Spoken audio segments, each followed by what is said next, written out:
بسم اللہ الرحمن الرحیم واللہ اخرجکم من بطون امہاتکم لا تعلمون شیئا وجعل لکم السمع والابصار والافئدہ لعلکم تشکرون۔ اور اللہ نے تمہیں تمہاری ماؤں کے پیٹ سے نکالا، تم کچھ بھی نہ جانتے تھے، اور اس نے تمہارے لیے کان اور آنکھ اور دل پیدا فرمائے تاکہ تم شکر ادا کرو۔ اس سے پہلے آیت میں اللہ جل شانہ نے ارشاد فرمایا وَلِلَّهِ غَيْبُ السَّمَاوَاتِ وَالْأَرْضِ وَمَا أَمْرُ السَّاعَةِ إِلَّا كَلَمْحِ الْبَصَرِ أَوْ هُوَ أَقْرَبُ إِنَّ اللَّهَ عَلَىٰ كُلِّ شَيْءٍ قَدِيرٌ۔ اور اللہ ہی کے لیے ہیں آسمانوں کی اور زمین کی پوشیدہ باتیں اور قیامت کا معاملہ، بس ایسا ہی جیسے آنکھ کا جھپکنا یا اس سے بھی زیادہ قریب۔ بلا شبہ اللہ ہر چیز پر قادر ہے۔ اللہ جل شانہ ہی کو علم غیب کا علم ہے اور وہ ہر چیز پر قادر ہے۔ توحید کے دلائل بیان فرمانے کے بعد اللہ جل شانہ نے یہ بتایا کہ آسمانوں کی اور زمین کی ان سب چیزوں کا علم اللہ جل شانہ کے پاس ہے، اور جو مخلوقات کے علم اور فہم اور عقل و ادراک سے باہر ہے۔ وقوع قیامت کی جو خبر آ رہی ہے، اس میں اس کی تمہید ہے۔ مذکورہ بالا علوم غیبیہ کا تذکرہ فرما کر جن کا علم اللہ تعالیٰ ہی کے لیے خاص ہے، یوں فرمایا کہ جب قیامت کے آنے کا وقت ہوگا جو صرف اللہ تعالیٰ ہی کے علم میں ہے، اس وقت اچانک آ جائے گی اور ایسی جلدی اس کا وقوع ہوگا جیسے پلک جھپک جائے۔ پلک جھپکنے میں کچھ دیر بھی نہیں لگتی، اس سے بھی کم وقت میں آ پہنچے گی۔ ان اللہ علی کل شیء قدیر، اور اس میں کوئی شک نہیں کہ اللہ ہر چیز پر قادر ہے۔ اس میں منکرین جو آخرت کے قائل نہیں، دوبارہ اٹھنے پر قائل نہیں، تردید فرمائی اللہ جل شانہ نے کہ سب کچھ اللہ تعالیٰ کے علم میں ہے اور وہ ہر چیز پر قادر ہے۔ اس نے جو قیامت کا وقت مقرر کیا ہے اس کے مطابق آئے گی، اس وقت جلدی سے آ جائے گی۔ مردوں کو زندہ کرنا اور گلی سڑی ریزہ ریزہ ہڈیوں میں جان ڈالنا، یہ سب کچھ اس کی قدرت سے بعید نہیں۔ سب کے احوال اور اعمال بھی سے معلوم ہے، وہ زندہ فرما کر اپنے علم کے مطابق حساب لے گا اور جزا دے گا۔ موحد ہونے کے ساتھ ساتھ چونکہ معاد اور بعث و نشور پر ایمان لانا بھی ضروری ہے، اس لیے توحید کے دلائل بیان کرنے کے بعد وقوع قیامت کا اللہ جل شانہ نے تذکرہ فرما دیا۔ پھر اللہ تعالیٰ نے ارشاد فرمایا کہ اللہ نے تمہیں تمہاری ماں کے پیٹ سے نکالا، تم کچھ بھی نہ جانتے تھے، اور اس نے تمہارے لیے کان اور آنکھ اور دل پیدا فرمائے تاکہ تم شکر ادا کرو۔ اللہ جل شانہ نے انسان پر متعدد انعامات، انسانوں کی تخلیق، جانوروں کا اڑنا، لباس کا سامان پیدا فرمانا، پہاڑوں میں رہنے کی جگہ بتانا، ان آیات میں اللہ جل شانہ نے اپنے متعدد انعامات کا ذکر فرمایا، جن میں بندوں پر امتحان بھی ہے اور دعوت توحید بھی ہے۔ اولاً بندوں کی تخلیق کا تذکرہ فرما کر اللہ جل شانہ نے کہ تمہیں تمہاری ماں کے پیٹ سے نکالا، تم صحیح سالم باہر آ گئے، تم بالکل ہی انجان تھے۔ اللہ تعالیٰ جل شانہ نے علم سے نوازا اور علم کے ذرائع پیدا فرمائے، سننے کی قوت عطا فرمائی، دیکھنے کے لیے آنکھیں عطا فرمائی، جاننے کے لیے دل عطا فرمایا۔ یہ اللہ کی بڑی بڑی نعمتیں ہیں۔ بندوں کو چاہیے کہ شکر گزار ہوں۔ شکر گزاری یہ ہے کہ اللہ جل شانہ کی عبادت کرے اور کسی کو اس کے لیے شریک نہ ٹھہرائے۔ الم یروا الی الطیر مسخرات فی جو السماء ما یمسکہن الا اللہ ان فی ذلک لآیۃ لقوم یؤمنون۔ اور کیا انہوں نے پرندوں کو نہیں دیکھا کہ آسمان کی فضا میں مسخر ہیں، اللہ کے سوا انہیں کوئی نہیں روکتا، بلا شبہ اس میں ان لوگوں کے لیے نشانیاں ہیں جو ایمان لاتے ہیں۔ تو اللہ جل شانہ نے پھر ارشاد فرمایا کہ کیا پرندوں کو نہیں دیکھتے جو آسمانی فضا میں مسخر ہیں، ٹھہرے ہوئے ہیں، ان کو نیچے گرنے سے کوئی چیز روکنے والی نہیں، صرف اللہ تعالیٰ کی معیشت اور قدرت سے رکے ہوئے ہیں، اڑ رہے ہیں اور آگے بڑھ رہے ہیں، اللہ کے بوجھ والے ہیں، زمین کی کشش انہیں اپنی طرف نہیں کھینچ پاتی۔ اگر کوئی شخص یوں کہے کہ پروں کی حرکت کی وجہ سے ہوا میں موج کی طرح اڑتے ہیں اور حرکت کرتے ہیں جس کی وجہ سے نہیں گرتے، اس کا جواب یہ ہے کہ پروں میں یہ قوت اور ہوا میں یہ تحریک اور تموج کہاں سے آیا؟ یہ بھی تو اللہ جل شانہ ہی کا پیدا فرمایا ہوا ہے۔ ذرا انسان تو اڑ کے دیکھ لے، اپنے ہاتھوں کو حرکت دے، پھر دیکھے فضا میں ٹھہر سکتا ہے یا نہیں۔ اسی سے ہوائی جہاز کو بھی سمجھ لے، ہزاروں سال انسان کو پتہ ہی نہ تھا کوئی فضا میں چلنے والی سواری وجود میں آ سکتی ہے۔ جب اللہ جل شانہ نے دماغ میں ڈالا اور طریقے سے آگاہ کیا تو اس کی مشین اور باڈی بنانے کے لائق ہو گئے۔ یہ تسخیر بھی اللہ تعالیٰ کی ہی طرف سے ہے۔ جب اس کی تسخیر نہیں رہتی تو سارے اللہ دھرے رہ جاتے ہیں، ہوش مند پائلٹ بے قابو ہو جاتا ہے اور جہاز گر پڑتا ہے۔ اِنَّ فِي ذَلِكَ لَآيَاتٍ لِقَوْمٍ يُؤْمِنُونَ کہ بلا شبہ اس میں ان لوگوں کے لیے نشانیاں ہیں جو ایمان لاتے ہیں۔ وَاللَّهُ جَعَلَ لَكُم مِّن بُيُوتِكُمْ سَكَنًا وَجَعَلَ لَكُم مِّن جُلُودِ الْأَنْعَامِ بُيُوتًا تَسْتَخِفُونَهَا يَوْمَ ظَعنِكُمْ وَيَوْمَ إِقَامَتِكُمْ وَمِنْ أَصْوَافِهَا وَأَوْبَارِهَا وَأَشْعَارِهَا أَثَاثًا وَمَتَاعًا إِلَىٰ حِينٍ۔ اور اللہ نے تمہارے لیے گھروں میں رہنے کی جگہ بنائی اور تمہارے لیے جانوروں کی کھالوں کے گھر بنائے جن کو تم سفر کرنے کے لیے اور مقام کرنے کے لیے دن ہلکا پاتے ہو، اور اونٹوں کے بالوں اور دوسرے بالوں سے گھر کا سامان اور دوسری چیزیں بنائیں جو ایک مدت تک کام دیتی ہیں۔ پھر انسانوں کے گھر کا تذکرہ فرمایا اللہ جل شانہ نے کہ انسانوں کے لیے گھر بنائے جن میں وہ رہتے ہیں اور سکون پاتے ہیں۔ یہ گھر مٹی سے بھی بنا لیتے ہیں اور اینٹ پتھر سے بھی، اور چھتیں پختہ بھی بنا لیتے ہیں اور گھاس پھوس کے چھپر بھی ڈال لیتے ہیں۔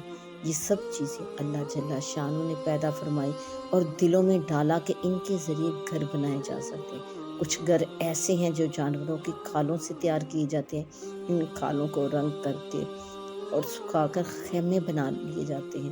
یہ خیمے ہلکے ہوتے ہیں جو عموماً سفر میں استعمال کیے جاتے ہیں، سفر میں کہیں پڑاؤ ڈالتے ہیں، ان خیموں کو لگا کر قیام اور آرام کرتے ہیں۔ چوتھا، اللہ جل شانہ نے جانوروں کے اون سے اور اونٹوں کے بالوں سے اور دوسرے جانوروں کے بالوں سے تمہارے لیے گھر کا سامان بنانے کا تذکرہ ارشاد فرمایا جسے تم ایک مدت تک استعمال کرتے ہو اور کام میں لاتے ہو۔ اللہ تعالیٰ کی رضا سے تو جانور پیدا ہوئے، اور اگر وہ نہ چاہتا تو ان کی کھالیں الگ نہ ہو پاتی جنہیں علیحدہ کر کے اوڑھنے، بچھانے، پہننے اور خیمہ بنانے میں استعمال کرتے۔ اور اگر اللہ تعالیٰ کی معیشت نہ ہوتی تو جانوروں کے جسم پر نہ اون ہوتا نہ بال ہوتے، بالکل چکنی سپاٹ کھال ہوتی۔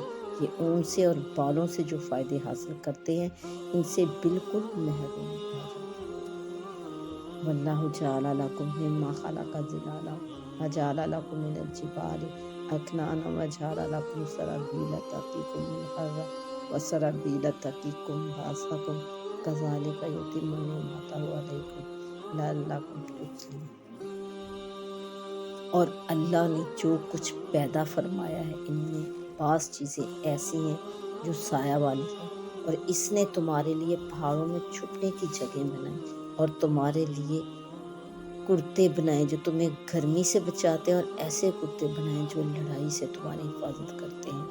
اللہ تم پر ایسے ہی نعمت پوری فرماتا ہے تاکہ تم فرما بردار بنو۔ پانچواں، اللہ تعالیٰ نے یوں ارشاد فرمایا کہ بعض ایسی مخلوقات پیدا فرمائی ہیں جن سے تمہیں سایہ حاصل کرنے کا فائدہ ہوتا ہے۔ اس میں درخت، مکانات، بڑے بڑے پہاڑ اور وہ سب چیزیں داخل ہیں جن سے سایہ حاصل کیا جاتا ہے۔ چھٹے نمبر پر اللہ جل شانہ نے یوں ارشاد فرمایا کہ پہاڑوں میں تمہارے لیے پناہ لینے اور سر چھپانے کی جگہ بنائے۔ اس سے پہاڑوں کے غار مراد ہیں اور پہاڑوں کو کاٹ کر جو گھر بنا لیتے ہیں وہ بھی اس کے امن میں داخل ہیں۔ 7ویں نمبر پر اللہ جل شانہ نے ارشاد فرمایا کہ تمہارے لیے کرتے قمیض بنائیں، یعنی وہ چیزیں پیدا فرمائیں جن سے کرتے بنائے جاتے ہیں، اور اس میں اون، روئی اور وہ سب چیزیں داخل ہیں جن سے کپڑے تیار کیے جاتے ہیں۔ دور حاضر میں پلاسٹک اور نائلون وغیرہ سے طرح طرح کے کپڑے بننے لگے، اور دیکھیے آگے اللہ تعالیٰ جل شانہ کی کیا کیا تخلیق ہوتی ہے۔ وَيَخْلُقُ مَا لَا تَعْلَمُونَ میں آئندہ پیدا ہونے والی چیزوں کی پیشن گوئی ہے۔ کپڑوں کا فائدہ یہ بتایا کہ یہ کپڑے تمہیں گرمی سے بچاتے ہیں، یہاں صرف گرمی کا ذکر فرمایا، حالانکہ یہ سردی سے بھی بچاتے ہیں۔ علماء نے ارشاد فرمایا کہ یہ برسبیل اکتفا ہے، ایک چیز کو ذکر کیا جس سے اس کی مقابل دوسری چیز بھی سمجھ میں آ گئی، اور بعض حضرات نے فرمایا کہ یہاں گرم کپڑوں کا ذکر اس لیے نہیں فرمایا کہ شروع صورت مبارکہ میں والانعام خلقها لکم فیہا دفء میں ان کا تذکرہ آ چکا ہے، اور ایسے کرتوں کا بھی ذکر فرمایا جو لڑائی میں حفاظت کرتے ہیں۔ اس سے وہ زریں مراد ہیں جن سے مقابلہ کے وقت دشمنوں کے حملے سے بچاؤ ہوتا ہے۔ پھر اللہ جل شانہ نے ارشاد فرمایا کذالک یتم نعمتہ علیکم لعلکم تسلمون کہ اللہ تم پر اس طرح اپنی نعمتیں پوری فرماتا ہے تاکہ تم فرما بردار ہو جاؤ۔ فَإِن تَوَلَّوْا فَإِنَّمَا عَلَيْكَ الْبَلَاغُ الْمُبِينُ تو اگر یہ لوگ اعراض کریں تو آپ کے ذمہ صرف واضح طور پر پہنچا دینا تھا۔ فَإِن تَوَلَّوْا فَإِنَّمَا عَلَيْكَ الْبَلَاغُ الْمُبِينُ اللہ جل شانہ نے اس آیت مبارکہ میں واضح طور فرما دیا کہ اگر یہ لوگ روگردانی کریں، منہ موڑیں، تو آپ پر اے محمد مصطفیٰ صلی اللہ علیہ وآلہ وسلم حکم کا پہنچا دینا ہے۔ یہ نہیں مانتے اور مان نہیں لاتے تو آپ اس سے غمگین نہ ہو، کیونکہ آپ کی ان کے ایمان لانے کی کوئی ذمہ داری نہیں، آپ پر ذمہ داری اس کلام کا، اس پیغام کا ان تک پہنچا دینا ہے۔ سو آپ اللہ کا یہ پیغام ان تک پہنچا چکے، آپ اپنی ذمہ داری نبھا چکے، تو ان کے ایمان نہ لانے کی وجہ سے ان کے غم میں اپنی جان کو ہلکا نہ کریں۔ پھر اللہ جل شانہ نے ارشاد فرمایا یعرفون نعمت اللہ ثم ینکرونہا واکثرهم الکافرون یہ لوگ اللہ کی نعمت کو پہچانتے ہیں پھر اس کے منکر ہوتے ہیں، ان میں سے اکثر ناشکر ہیں۔ یعرفون نعمت اللہ ثم ینکرونہا یہ لوگ اللہ کی نعمت کو خوب پہچانتے ہیں، اچھی طرح جانتے ہیں، لیکن اس جان اور پہچان کے باوجود اس کے منکر ہوتے ہیں، اکثرهم کافرون اور ان میں اکثر ناشکر ہیں۔ سب سے بڑی ناشکری کفر ہے کہ اللہ تعالیٰ نے ہمیں پیدا فرمایا اور بڑی بڑی نعمتیں عطا فرمائی، اور اللہ تعالیٰ کی پیدا فرمانے کا شکر بھی نہ کرے اور ان کی بڑی بڑی نعمتوں کا بھی شکر ادا نہ کرے، بلکہ الٹا اس کی عبادت میں کسی غیر اللہ کو شریک کرے، اس پر ایمان لائیں تو یہ سب سے ایمان نہ لائیں تو یہ سب سے بڑی ناشکری ہے۔ وَيَوْمَ نَبْعَثُ مِنْ كُلِّ أُمَّةٍ شَهِيدًا ثُمَّ لَا يُؤْذَنُ لِلَّذِينَ كَفَرُوا وَلَهُمْ يُسْتَعْتَبُونَ اور جس دن ہم ہر امت سے ایک گواہ قائم کریں گے، پھر ان لوگوں کو اجازت نہ دی جائے گی جنہوں نے کفر کیا، اور نہ ان سے اس بات کی فرمائش کی جائے گی کہ اللہ کو راضی کریں۔ تو اللہ جل شانہ نے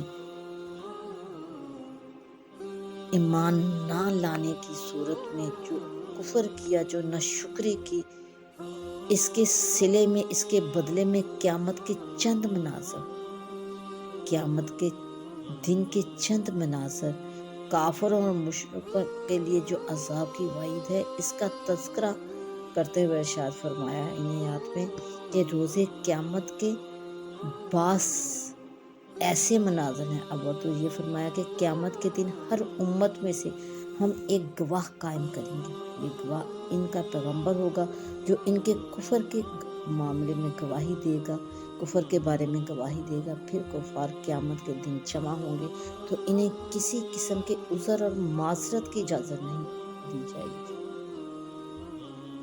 وہ دن ایسا دن ہے کہ جب کفار جمع ہوں گے اور پھر وہ اپنی طرف سے کوئی معذرت یا کوئی عذر کے حیلے بہانے کریں گے تو اللہ رب العزت کی طرف سے ان کو کسی قسم کی کوئی اجازت میسر نہ ہوگی، نہ ان سے یوں کہا جائے گا کہ اللہ کو راضی کر لو اور راضی کر کے عذاب سے چھوٹ جاؤ۔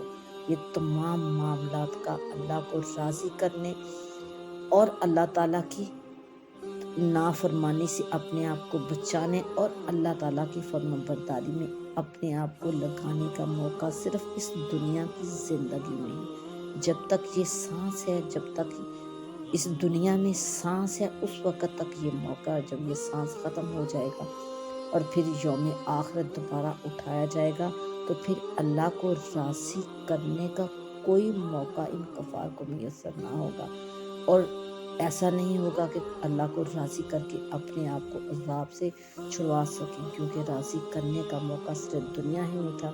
وہاں کفر سے توبہ کر لیتی تو اللہ تعالیٰ جل شانہ راضی ہو جاتے، لیکن جب کفر پر موت آ گئی تو اب اپنے رب کو راضی کرنے کا کوئی راستہ نہ رہا۔ اب تو عذاب میں جانا ہی ہے اور صرف عذاب ہی ہے۔ کفر کی سزا میں جب انہیں عذاب نظر آئے گا اور عذاب میں داخل ہونے لگیں گے تو خلاصی کا یا تخفیف عذاب کا یا مہلت کا کوئی راستہ نہ پائیں گے۔ اس موقع پر کفار اور مشرکین اپنے شرکا یعنی اپنے معبودوں کے بارے میں کہیں گے کہ اے ہمارے رب، یہ ہمارے شرکا ہیں، یعنی یہ وہ معبود ہیں جنہیں ہم نے آپ کی عبادت میں شریک کر لیا تھا۔ ان کے شرکا یعنی باطل معبودان کی طرف متوجہ ہو کر کہیں گے کہ تم جھوٹے ہو۔ یہ بات کہہ کر ان سے اپنی بے تعلقی کا اظہار کر دیں گے۔ اللہ تعالیٰ بتوں کو بولنے کی قوت عطا فرمائے گا اور وہ یوں کہیں گے کہ تم نے جو ہمارے بارے میں معبود ہونے کا عقیدہ بنایا اس میں تم جھوٹے ہو۔ ہم معبود نہیں تھے، ہم تو معبود حقیقی کی مخلوق تھے اور عاجز محض تھے۔ ہم نے تمہیں اپنی عبادت کا حکم نہیں دیا تھا۔ کافروں کو رسوا کرنے کے لیے اللہ تعالیٰ بتوں کو زبان دے دیں گے، عطا فرمائیں گے۔ جب یہ کفار عذاب دیکھیں گے اور عذاب سے بچنے کا کوئی راستہ نہ پائیں گے تو فرما برداری کی باتیں کرنے لگیں گے اور یوں کہیں گے کہ اے رب، جو کچھ حکم ہو ہم کرنے کے لیے تیار ہیں، ہمیں عذاب سے محفوظ کر دیا جائے۔ دنیا میں جب انہیں توحید کی دعوت دی جاتی تھی تو کفر و شرک کی باتیں کرتے تھے اور انہیں ضد تھی کہ حق قبول نہ کریں۔ حضرات انبیاء کرام علیہ السلام کو بھی جھٹلاتے تھے اور اللہ تعالیٰ کی طرف ایسی باتیں منسوب کرتے تھے جن سے وہ پاک ہے۔ ساری باتیں اس دن گم ہو جائیں گی اور توبہ کا بھی موقع نہ دیا جائے گا۔ قبول ایمان اور توبہ کا موقع دنیا میں تھا جسے پیچھے چھوڑا ہے۔ جن لوگوں نے کفر کیا اور اللہ کی راہ سے روکا وہ مبتلا عذاب ہوں گے اور ان کے فساد پھیلانے کی وجہ سے ان کو عذاب دیا جائے گا۔ ایک عذاب کفر پر، دوسرا عذاب فساد کرنے پر۔ آخر میں ارشاد فرمایا، ہم ہر جماعت میں سے ایک گواہ قائم کریں گے جو انہی میں سے ہوگا اور ان پر گواہی دے گا۔ یہ ہر امت کا نبی ہوگا اور نبی اکرام علیہ السلام کو بھی اپنی امت پر گواہ بنایا جائے گا۔ آپ ان کا تزکیہ فرمائیں گے کہ میری امت گواہی دینے کے لائق ہے، شاہد عدل ہے۔ بعض مفسرین نے فرمایا کہ ہؤلاء سے حضرات انبیاء کرام علیہ السلام مراد ہیں اور وہ حضرات اپنی اپنی امتوں کے بارے میں گواہی دیں گے اور حضرت صلی اللہ علیہ وآلہ وسلم حضرات انبیاء کرام علیہ السلام کے بارے میں گواہی دیں گے کہ ان حضرات کی گواہی حق ہے۔